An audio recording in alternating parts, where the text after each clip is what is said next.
namai sauti vachabatana pasha vachawana zvekuita iye mupurisa uyu kumbusha kwake ndekupikwe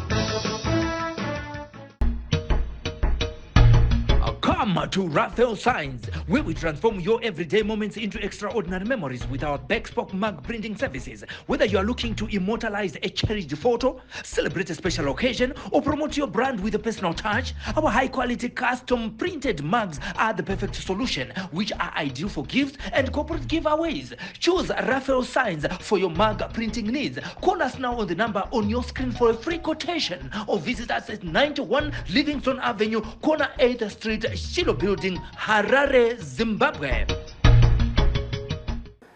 Kukuchingamidza tiri kuita vatariri veSlay Media TV pano tinofamba nharaunda dzakasiyana-siyana tichitsvaga nyaya dzinenge dzaitika munzvimbo idzodzo. Zita ndinonzi Simbarashe Zvidza. Andizivi mweya wapfeka mhuri yeZimbabwe. Zuro ndizuro tanga tiri kuwedza uko kune musikana wechidiki akarohwa nevadzimai mashanu. Kutaura zvaizvozvi madzimai aya ari kupinda kumatare edzimhosva achitongerwa mhosva yekurova mwanasikana we zvakaipisisa. Nhasi uno tine nyaya yakada kufanana neiyoyo yatafambira kuno kuHalfway kuSelou. Mwana akapondwa mushure mekunenedzerwa kuba $100 nobva arohwa nevanhu vanosvika vashanu zvakare. Mwana wechidiki ane 16 years kusvika aparara. Inyaya inosuwisa, inyaya yekuti vazhinji vatakurukura navo panapa vari kuchema nenzira iyo yakashayika nemwana wavo. Naizvozvo patasvika apa takurukura nehama dzemufi uyu kuti dzitiudze kuti zvakaitika sei kusvika kuti mwana arohwe pakusvika aparara. Regai tinzwe vachitipa nyaya yezvizere. Okay, mama, ndinoda kuti ndine matambudziko nekushayikirwa nemwana. Imimi ndoda kuti muzviintroduce motaura kuti muri chii chemushakabvu nhasi watinoda kuchengeta vanhu vachiona. Inini ndiri munin'ina wamai vemwana vashayikirwa nemwana wavo. Kureva kuti ndiri amai. Ndine ndinoteedzana naye mukoma wangu afirwa nemwana. Okay. Mama, imi ndozva sinya kubereka. Imosvika pakushayikirwa nemwana mhandara ine 16 years nenzira yemedha. Zvakakubatai sei muchinzwa shoko iri? Zvinhu zvakatirwadza zvisingaite takabatikana. Nokuti mai vemwana uyu ndinogara nawo kuHarare. Ndinoshanda nawo pamwe chete. Foni yakatofonwa ichinzi mwana ari kurohwa, tichizokumbira kuti tiri kukumbira kutaura nemwana ndeyangu. Amai vake vangu vasina foni. Ndakaedza kuvaudza kuti musarove mwana. Ipai mwana wangu foni taure naye. Mwana akangopiwa foni kamwe chete, asi ndakafona makozi anokwana kuti 5. Asi mwana akapiwa ka1 ndikati nhai Ruimbo, watora here mari yevaridzi? Ruimbo akati mama handina kutora mari. Asi mama ndakuwadzwa. Zvinhu zvakatibata. Kureva kuti makatofonerwa vachiri kumurova. Vachiri kumurova vakatanga kufona vachiti mwana wako atora mari yatete kuno. Kureva kuti baba ava stepfather. Sisi vavo ndo vaiti vashaya mari. Mwana wako aba mari kuno. Tikati kana aba mari ko ruzha ruri kunzwika pamakaungana ipapo chii? Asi pakaungana vanhu here. Vakataura kuti ari kurovana natete vake chete. Tikati asi baba wacho muri kurova here mwana? Zvikanzi handambomurova. Titete vake vangu achingorovana nawo ari kuramba kutaura. Mwana wako ari kuti dzungaidza ari ngoti apa. Vachingoramba vachidaro. Kusvikira ndakaramba achingobvunza mwana vakamupa foni ka1. Watora mari here mwana? Kana watora mari dzorera, mari yevaridzi dzorera. Mwana anga ane confusion yakanyanyisa. Pekutanga kungotaura kuti mama, pekutanga akati mama ndichavadzorera, pechitu mama ndinombotora mari zvokuti tanga tisisatoziva kuti tiri kuenda kupi nenyaya yacho. Mwana anga ane confusion yakanyanyisa. Kusvika vakamubvutira foni baba wacho ndobva vakutotaura. And pane ndakatozoita mistake yekuti ndakazorekodha call yekupedzesera ekutanga handaumbotanga charekodha. Ndakatozoona kuti nyaya yacho ipa ndabvirira kufona vari ngoni ruzha nemwana regai ndichirekodha makozi. Ndakarekodha 1 chete, pane 1 audio yandakarekodha. Mamwe ese aya ndanga ndisingafungire kuti ndo pazvinosvika. Handinotomborekodha but ndine audio 1. Pandaivarekodha vachiti mwana wako ari kuda kutitambisa uku, ndiye atora mari but ada kutitambisa. Ezvine zvaari kutiendesa uko, iri pasi pedhishi, ndaisa muhembe, chichi mwana wako ndo zvaari kuita. Inini ndikabva ndati musamurove, endai kupolisi. Ndini ndakatotanga kuvaudza kuti endai kumapurisa. Ndobva ndazofona dzakuma9 vakati hanzi tazoenda kumapurisa. Ndikati mapurisa ari kuti chii? Zvikanzi mapurisa ataura kuti vamutora.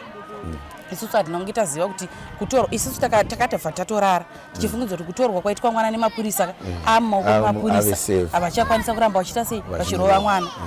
Hatina kuziva kuti mapurisa atoenda pamba ipapo navo vabva vatoisa mwana mahandcraft pamuti, vakasungira mwana akambundira muti kudai, vabva vaisa mahandcraft nekuseri vachirova mwana nekumashure kumusana. Mwana nemoyese umu vanga vakamukuvadza achiedza kuvhika zvezvekuvhika muchi kuvhika kurohwa, vanga vatokuvadza mwana kudhara. Takarara tisina kumboziva kuti mwana aita sei, ndo mamiriro azvazoita. Makuseni ndakamukira kuma5 bva ndakufonera baba wacho, foni yavo haina kupinda. Ndafona foni yavo haina kupinda. Sekuru vari panapa vanowe ndo sekuru vane pamba patakaungana panapa ndo vakazondifonera dzako ma29. Ndaneta kuedza kufona pafoni yababa wake. Sekuru vakangondifonera vakati nyari vanhu vaiva vanenge vakarova mwana vakakuvadza. Ndikati vakanyanya murova paiko sekuru? Zvikanzi mwana atofa. Ndikati mwana afa. Zvikanzi mwana atofa. Ndokwandakutoenda kunonzi kwa Chizman iko kwakaurayira mwana. Ndokwandakutomhanya zvindinoona kuti chichaitika.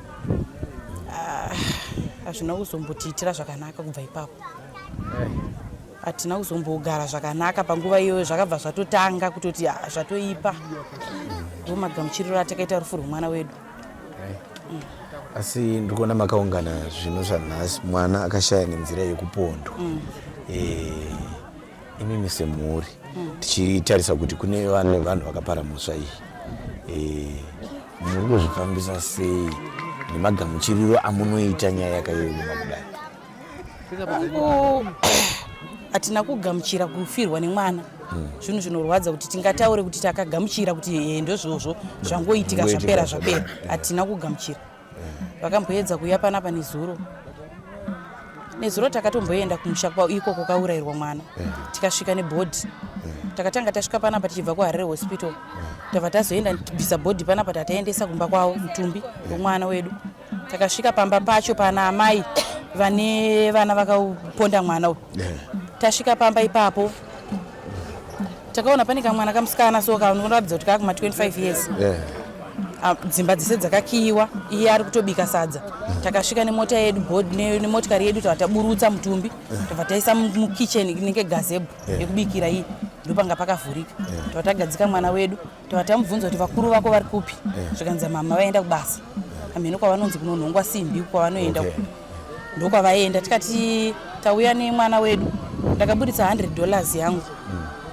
Ndobva ndati ndina amai vemwana, ndauya ne$100 yamakaurayira mwana wangu. Andatora $100 kofini tava taisa mukitchen imomo mugazebhu imomo. $100 tava taitsitsa nedombo. Tikati ndo mari yamakaurayira mwana wedu yamaiti mabiro, yaikodzera kuti maigona kutaurirana nesu kana kunge mwana wedu apara mhosva tokudzoserai mari yenyu. Tauya nayo, mutumbi wenyu ndiwoyo, chiitai zvamunoda. Mwana wewe akatoratidza kuti kupindura hafu ndizvizive kuti zvakafamba sei, ende handisipo, haisi nyaya yangu iyoyo. Vakuru vangu havapo panapa. Tabva tasiya mwana uye tabva tambobuda, tabva taenda kunonzi kuna kwaamai Sauti. Vanoendiwo vamwe amai vemulokawo imomo vakabatsira kurova mwana. Tikanodemonstrata sekurwadziwa kwedu kuti tafirwa nemwana. Takaenda vanhu vachiimba vachiita sei, vachiimba vachiita sei.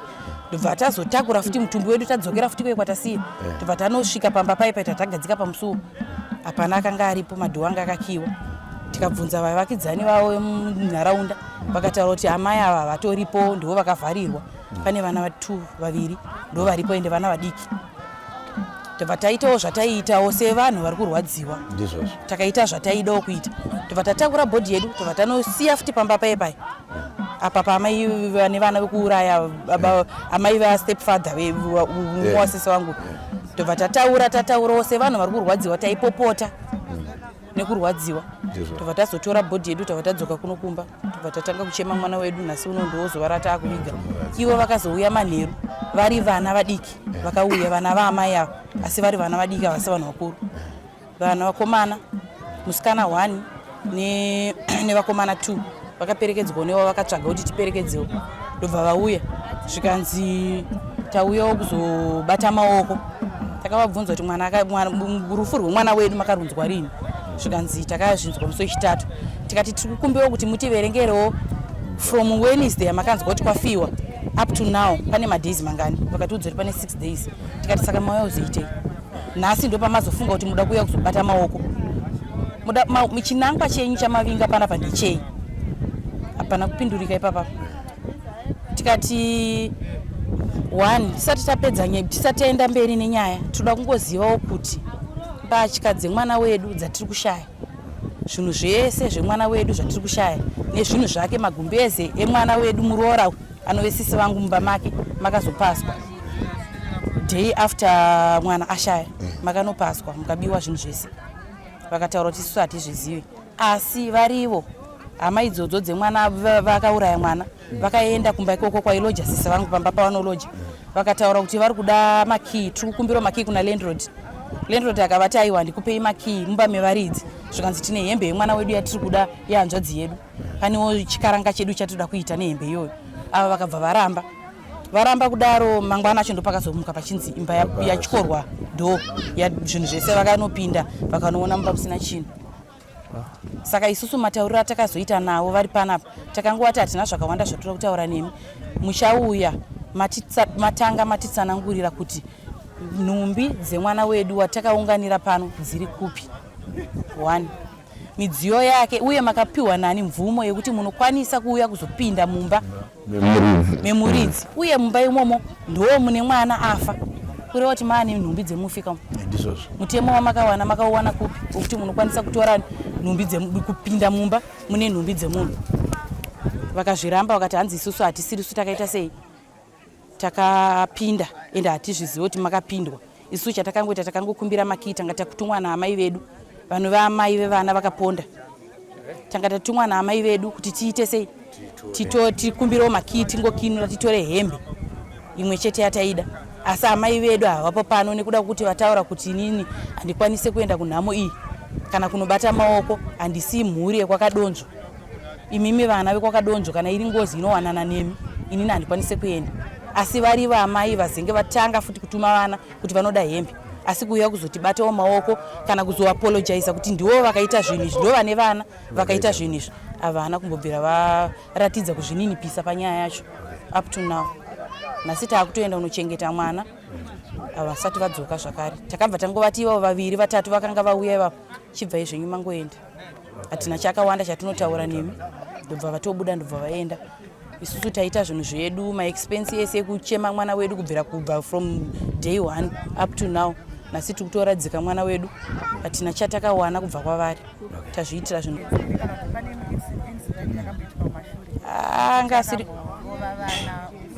anga ari munhu anga achirova vana zvimwe zvacho tanga tichingoona unge ndibaba vanenge vachingorangawo vana vachiitawo sezvizve zvokuti baba vane vana pamba ndo vari kuona nezvevana vaifona mwana wako azodai mwana wako azodai asi nguva zhinji avaifona vachikomplena vaikomplena nezvemwana watakaunganira panapa mwana wako azoita so mwana wako adya shuga mwana wako adya munya wangu zvinhu zvaitaurwa ipapoka zvezve zvinhu zvisina kana nebasa rese zvatinoti ndo zvisina basa zvinongotaurika mumba zvichibva zvapera but vaigara vari pafoni kusvika ndatotaura kuna sisi vangu nhai Precious wadi kutora mwana wauya naye agara nasekuru zveshuwa mwana akatomboya akagara nasekuru panapa mwana uyu haana kana 2 months adzokera kumba kwaamai vake anga akarwara akaita flu ndobva vauya vachimutora mai vake vachibva kuHarare ndobva vamutora ndobva vaenda naye vachiti mwana ane flu toda kuenda naye kuhospital kumutora kwavakaita ndokutomutora kwavakabva vazoita kusvikira mwana asvika pakunzi azwiwa iyo asi mwana uyu anga achigara pano nasekuru munhu yeye anga asiri munhu ari right zvachose babava aiyo kana iye mukoma wangu ari mumboma anga achigara padambudziko nemurume yeye anambobvira aita kugara zvakanaka anambobvira atomboenjoya marriage nemurume yeye yaingova kwira ndidzike every day taigara tichingogara tichingotsiura kugadzirisa nekudii atuta adzokera tichimudzoreredza tichita inini chaiche ndichimutora kumurume uyu ndichitogara naye ndichitomuti siyana nemurume uyu pedzisira kwazvo zvichapedzisira zvine musodzi pamatama zvinhu izvo ende ndizvozvo zvatozoitika tatopa pamusodzi inini ndinoti kumhuri yeZimbabwe kunyanya kumadzimai sesu madzimai tinenge tiri vanhu vari single une vana vako wazowanawo kupindawo mune imwe relationship une vana vako ndinoti kuva madzimai seniso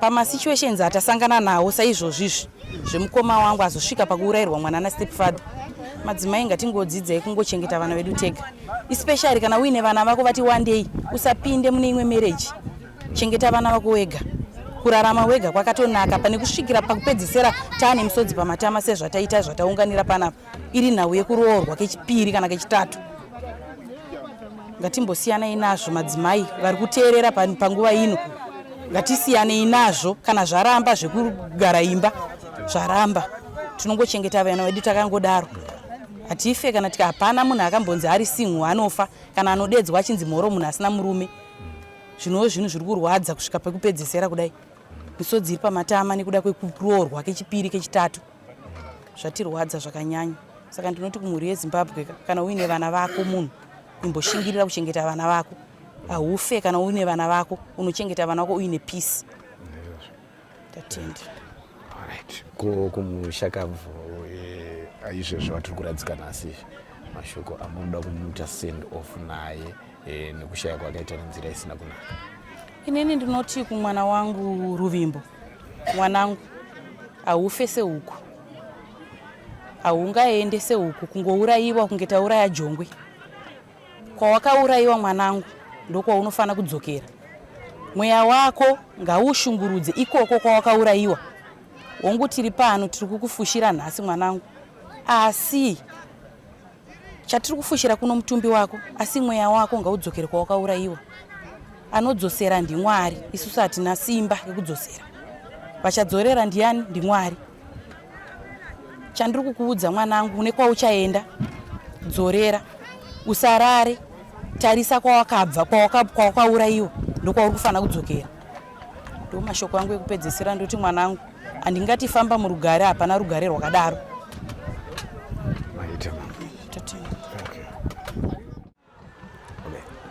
inini ndiri tete nomushakabvu mwana uyashayika atisiyawo mwana wanzvadzi yangu wandaka last born yemumba medu ndiane mwana ane chituko chiri panapa pazuva ranhasi zvinhu zvachona zvinhu zvinorwadza zvinobata isu takafonerwa uri musi wechina ndowatakafonerwa tichingoudzwa kunzi mwana afa bvunzai afa chirudzi bvunzai zvikanzi bvunzai arwa nababa vake nehanzvadzi yavo nemumwe mukadzi upamaraini papo nemapurisa maviri ndo vanhu vakarova mwana asi zvakanzi mwana aba mari bvunzai apinda mumba akaba mari mubhegira tete saka vanhu ava vanotanga vatsvagurudza kuti chokwadi ndiye here bvunzai aba mari kana kuti semwana airarama pamba pasiri pababa vake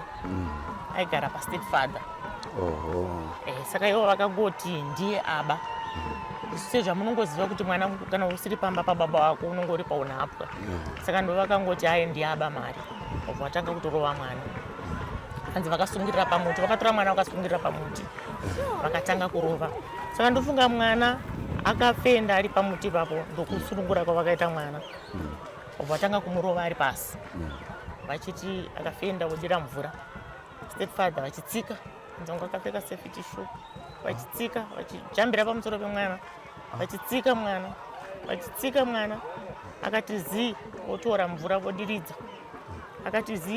mvura vodiridza sekunzwa kwangu ini ndakanzwa kuti mwana akatanga kurowa kuma5 pakatanga kurowa mwana kusvika kuma1 5 dzizuva rodoka until 1 am vachirova chete mwana. Saka semaonere aya ndiri kuzviita ini mwana akatofa vachirova.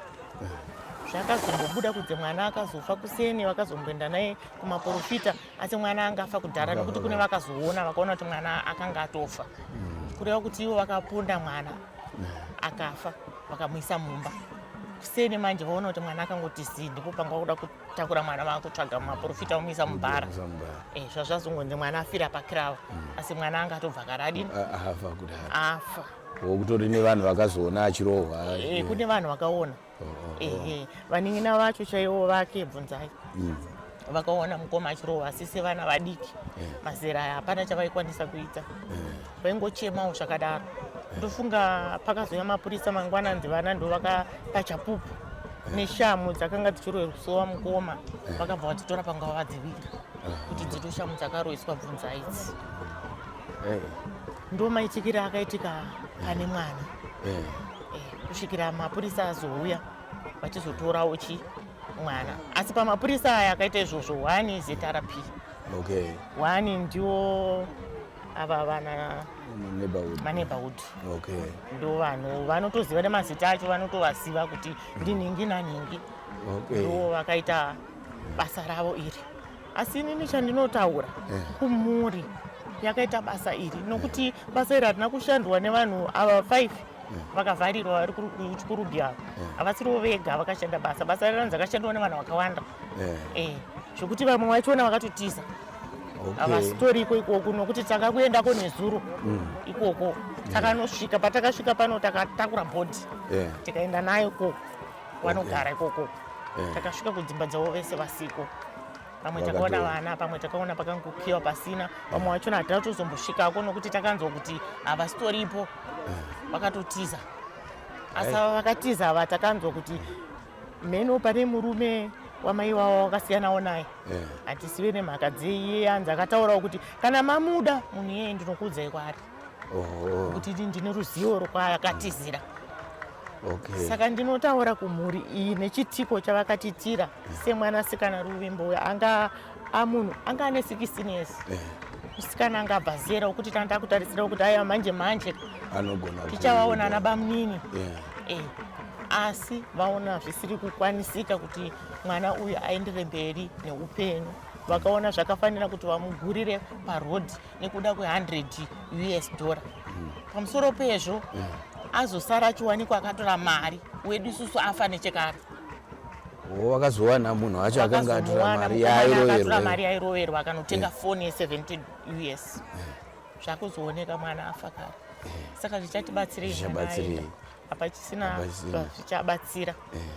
Asi nini ndinoti kuvanhu vakapara mhosva anzi kana mapara mhosva yenyu iyi yatova ngozi iri mumba mavo havakwanisi kuitiza havakwanisi kuipukunyuka kunyange vakabata zvipi nyange wakaenda kumapostori nyange wakaenda kun'anga dzipi nedzipi iyi yatova ngozi yamusha mavo nokuti kuti vauye kuti tinyatsotaurirana pamwe wakauya zuro asi vakuya vachitaura zvinhu zvisingabatike zvisinganzwisisiki tikavatidzokera henyu muende vamwe hama dzemumwe uyu dzazouyawo nhasi tavagamuchira zvavo nokuti vauya vakazvininipisa tavagashira nemashoko yavo avauya nawo vachiti aiwa tozokutana ticheme pamwe chete tozogara pasi kunana baba vari kuuya togara pasi tionesana nokuti hongu tiri kuziva kuti ngozi yatova mumusha medu ndo vanhu vanzwisisa.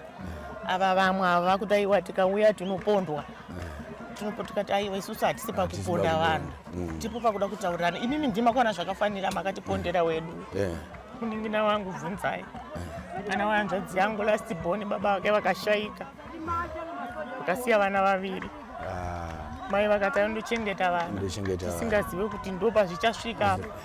Kumama vaiva kupi mai vabvunzai vanga vakubasa vaigara pamba apa baba vasi kuenda kubasa. Unongoziva kune vamwe varume nyanya dzevarume dzekuti kumuti mumuze wekutienda kubasa anogona kuudza kuti handisi kuruwana.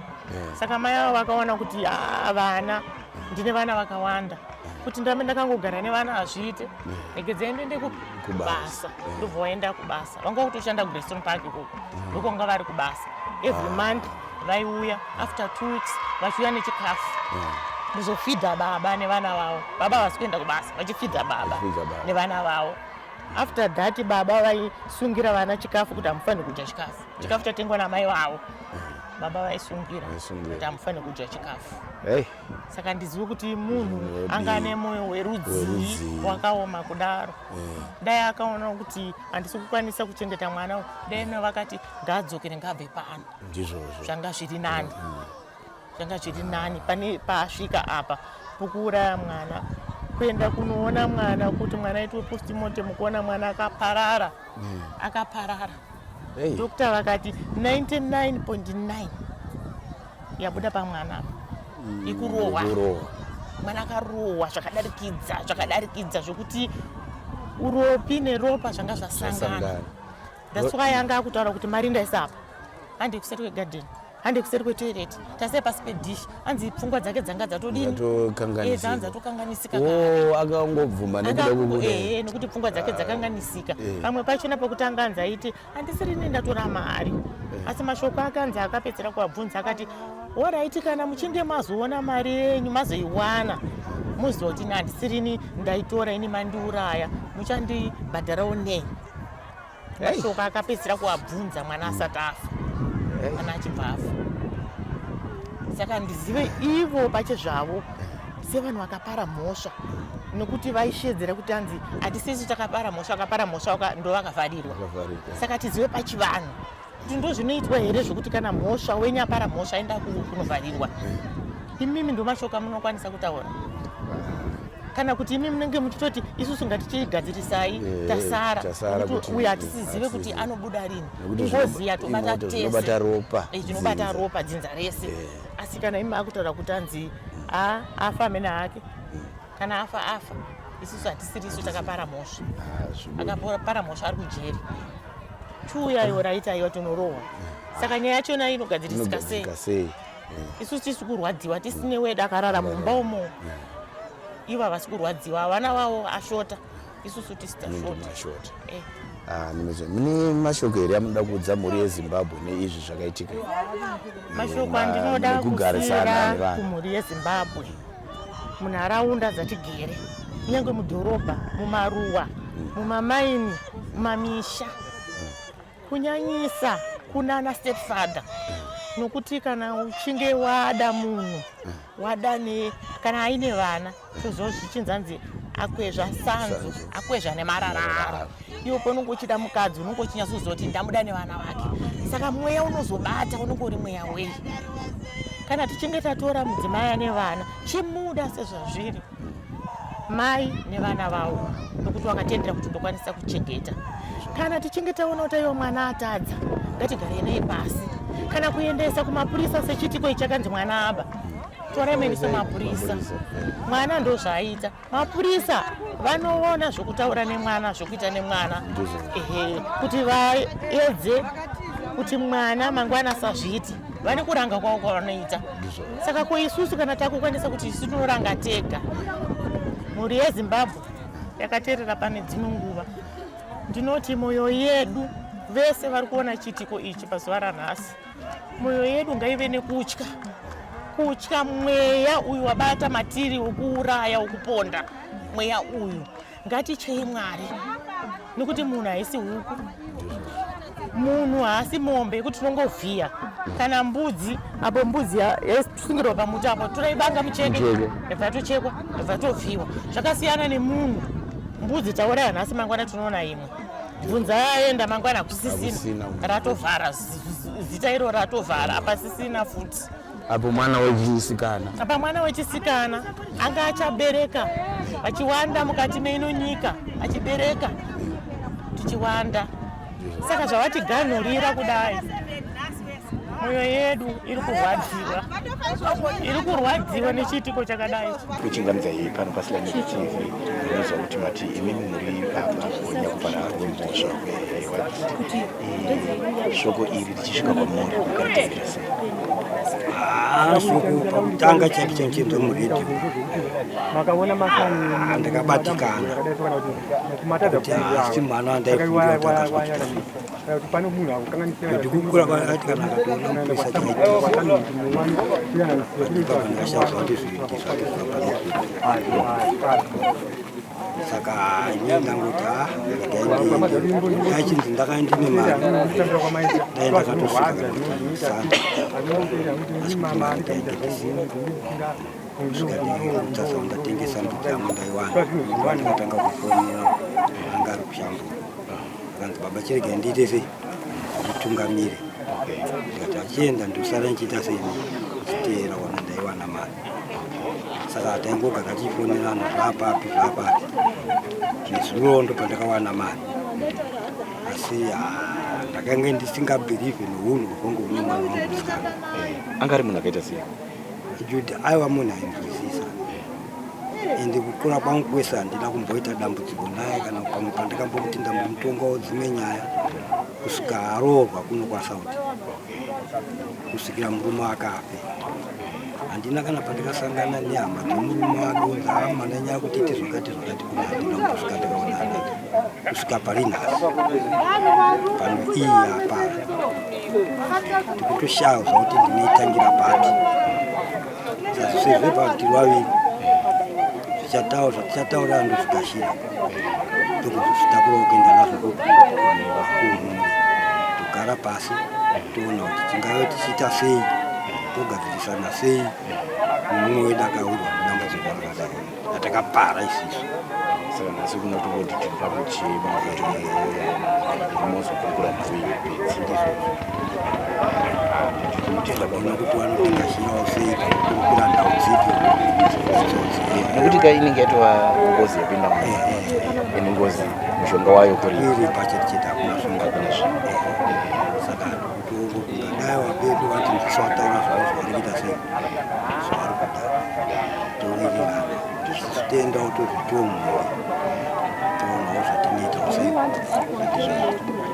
asi ndikuona henyu masvikwa matambirwa pano zvakanaka panombozisi aiwa tatambirwa hero takashirwa nezvakanaka tinotenda baba nenguva yamati